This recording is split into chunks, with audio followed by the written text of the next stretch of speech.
Hablar. Sí, Bueno. vamos a hablar ahora con Gustavo Rodríguez, quien es editor del área de policiales de nuestro diario, para saber las últimas novedades y qué es lo que ha sucedido el fin de semana con el caso de Rocío, este crimen tan espantoso de esta niña allí en Lules, que nos mantiene a todos, por supuesto, preocupados y en vilo. ¿Cómo estás, Gustavo? Buen día. Buen día, Gaby. Buen día, Leo. ¿Cómo están? Gustavo. Bien. Bueno, en estos momentos, la investigación del crimen de Rocío se ha redireccionado hacia otro lugar. Ajá. Ya detenidos los supuestos autores, Sí. ya con la prisión preventiva elevada que se le dio 6 meses, que es lo más fuerte, que lo más alto que establece el nuevo Código Procesal Penal de la provincia. Ahora los pesquisas están investigando cuál fue la tarea de control de los organismos sobre el bienestar de Rocío, perdón. Uh-huh. Aquí, hoy, la jueza de la familia López dio un primer e importante indicio Uh-huh. al confirmar que no había ninguna medida judicial que dictara a favor de la madrina, de Amalia Carolina Graneros, para que esté a cargo de la niña. Pero al mismo tiempo, durante el fin de semana, surgieron varios indicios, sospechas, Sí. pues en donde queda claro que efectivamente nadie controló sobre la vida de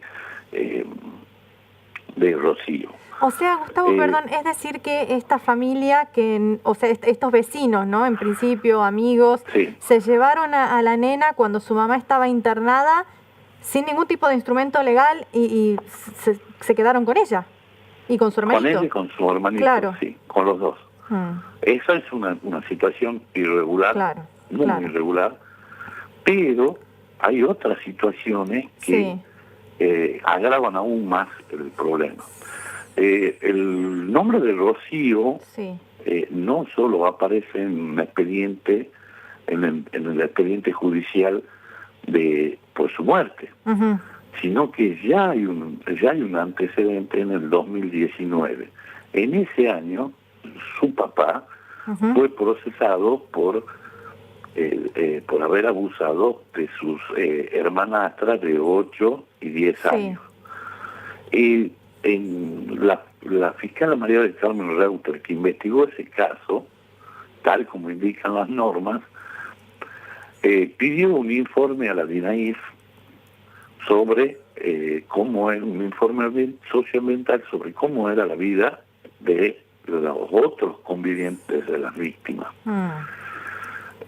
Y al mismo tiempo remitió el expediente al Fuero Civil, un juzgado de familia, para que intervinieran en el asunto.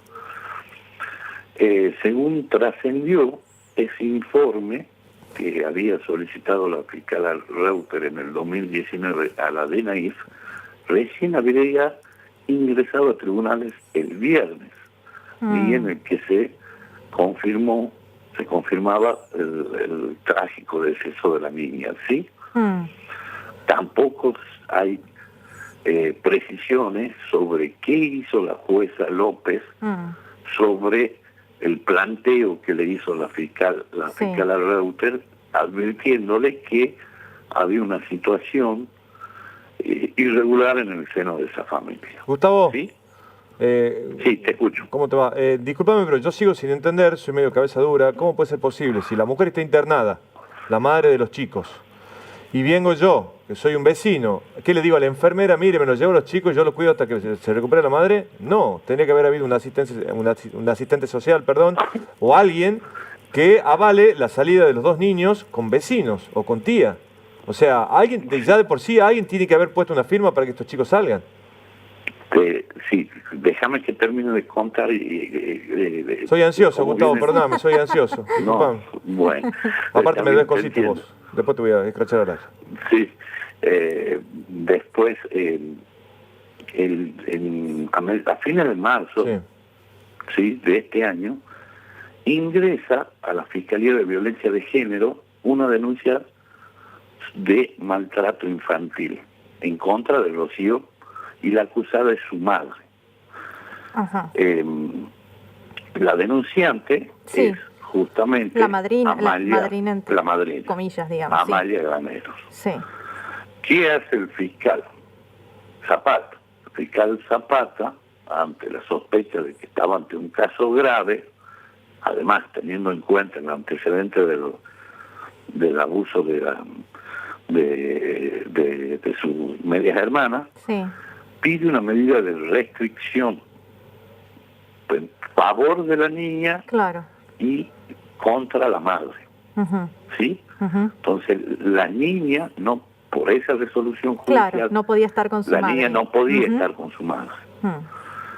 En ese transcurso, en ese tiempo, la madre realmente es internada, y en ese momento Graneros se lleva a los dos niños de la casa. Mm. Hasta aquí no hay ninguna orden judicial para que se le entregue la custodia o la tenencia de estas dos criaturas a esta mujer. Sí se sabe que el fiscal Zapata, el 5 de abril, envió a un juzgado de familia el expediente para que otra vez tomaran cartas en el asunto. También solicitó un informe a la DINAIS para que evalúen cómo era la situación. ¿Qué pasó? La causa cayó en el juzgado de familia número 7, que se inhibió en el proceso y se lo remitió a la jueza López, que ya estaba interviniendo en el anterior caso de abuso. Pero esa carpeta recién llegó el 25 de junio, es decir, una semana, días antes de que se produjera el crimen. Pero aquí surge otro dilema. Según el abogado de la madre, el abogado querellante, Humberto Castaldo, la madre, cuando salió del hospital y se dio con la novedad de que se le habían apoderado ilegalmente de sus hijas, fue a la justicia y empezó a hacer una serie de reclamos para que se la restituyeran. Sí. También negó el maltrato infantil por la que fue denunciada, y comenzó a peregrinar los pasillos de tribunales buscando una respuesta que nunca llegó. ¿Sí? Ahora habrá que ver, claro, qué pasó. O sea, pero sí es como dice Leo, sí, es incomprensible que no se haya realizado un seguimiento de la situación de Rocío y de su hermanito. claro. ¿Cómo puede ser que venga una persona y se apodere, porque ese es el término que se debe utilizar, se apodere de una niña y que nadie en el Estado esté al tanto de la situación, no solo que esté al tanto de la situación, sino que tampoco hagan informes para ver quién es esa persona que se la llevó y cómo la está tratando y cómo vive. Claro, porque de hecho, Gustavo, ¿no? En las crónicas que veíamos el fin de semana, que hicieron tanto vos como Santiago Re, dan cuenta de que siempre la vida de esta nena había sido sumamente complicada, muy vulnerable, sometida a distintos tipos de maltrato, ¿no? Exactamente, y lo que es peor aún, es que esta historia se repite. Claro. No es la primera vez. No, es similar a las de otras niñas que ya hemos visto en casos anteriores, lamentablemente. Los casos más emblemáticos, sin lugar a dudas, es el de Erika, claro, que justamente el primer año por esas cosas del destino, el primer año de su crimen fue el mismo día en el que sí. Se confirmó que habían matado a Rocío. Sí. Erika, recordemos que había llegado al hospital, era ese caso, ¿verdad? Con Sí. distintas lesiones y falleció allí. Sí. Exactamente. Uh-huh. Las similitudes son espantosas, decir de alguna manera.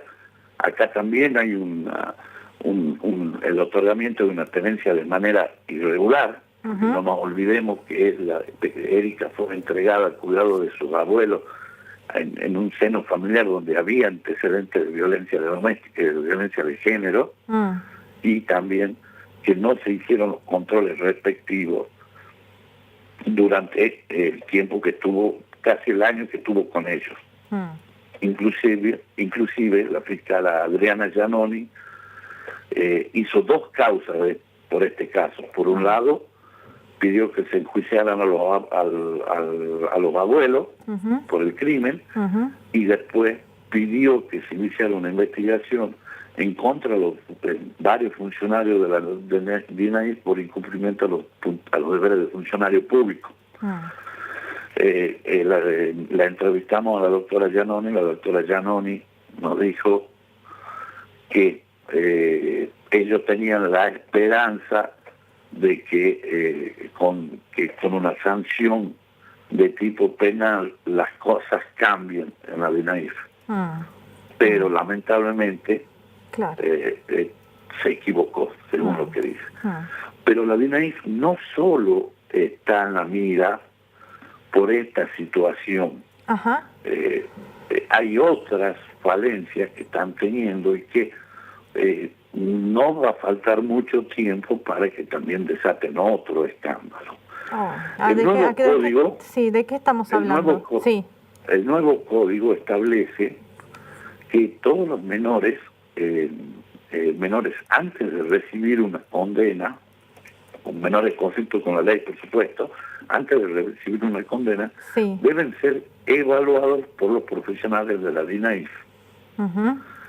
Deben realizar un informe para determinar si han estudiado, cómo es su comportamiento, si han abandonado el consumo de drogas, etcétera, etcétera. Y ese informe, que antes lo debían presentar por escrito, ahora lo deben oralizar en un juicio. Claro. ¿Sí?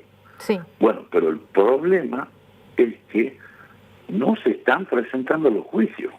Claro. Los especialistas de la DINAIF que hacen estos informes no se presentan, y los casos en los que están acusados estos menores siguen sin resolución. Estamos hablando de 3, 4 meses sin que se resuelvan algunos juicios, porque los funcionarios deben presentarse o oralizar su informe. Ya hubo un planteo de la Corte, del Ministerio Público Fiscal. ¿Y esto por qué podría ser, Gustavo? Hay algunos que sostienen que tienen temor a ir a exponer, es decir, si este chico no merece ser condenado porque ha cambiado, o directamente porque los informes no están bien hechos o no tuvieron el rigor que se necesita para poder hacerlo. Claro, bueno. Hay varios fiscales que ya están pensando que ante las reiteradas faltas, ordenar por la fuerza pública que concurran a la audiencia. Esto significa que irá un policía, golpeará la puerta de la oficina de la DINAIF y dirá: ¿quién es el licenciado Pérez? Yo, bueno, venga, vamos a la audiencia. Lo que sería un papelón tremendo. Gustavo, ¿va seguido este caso, el de Erika, el de las dos Abigail también, ¿no? El estado de vulneración de derechos en realidad en el que se encuentran muchos niños y niñas es realmente alarmante, ¿no? Y si bien en este tipo de casos el desenlace es fatal, vos conocés y te das con casos en los que quizás, bueno, no llegan a esa instancia, pero aparecen igual en un montón de otros expedientes. Sí, sí. A veces no, la sociedad no los conoce, pero sí, es realmente alarmante, preocupante la situación que se vive con estos niños que están en situación de vulnerabilidad. Muchos hablan que son los llamados crímenes de la pobreza, por las condiciones en las que se encuentran, y bueno, y el panorama es preocupante si tenemos en cuenta que más del 50% de la población, casi el 50% de la población está bajo los índices bajo la línea de la pobreza. En los últimos tiempos sí se notó un importante crecimiento en los casos de abusos sexuales. Y esto tiene que ver con una dura realidad, además de lo cultural, etcétera, es que hay una teoría que tienen las investigaciones que cuando mayor hacinamiento haya en una vivienda, mayor posibilidad haya de que haya un abuso sexual. En el caso de Rocío, por ejemplo, no nos olvidemos que la pequeña convivía en una casa de 2 dormitorios con 8 adultos. Claro. Bueno, Gustavo, gracias por la información y esperamos cualquier novedad al respecto. Gracias. Muchas gracias, hasta luego. Muchas gracias, hasta luego. Bueno, sí.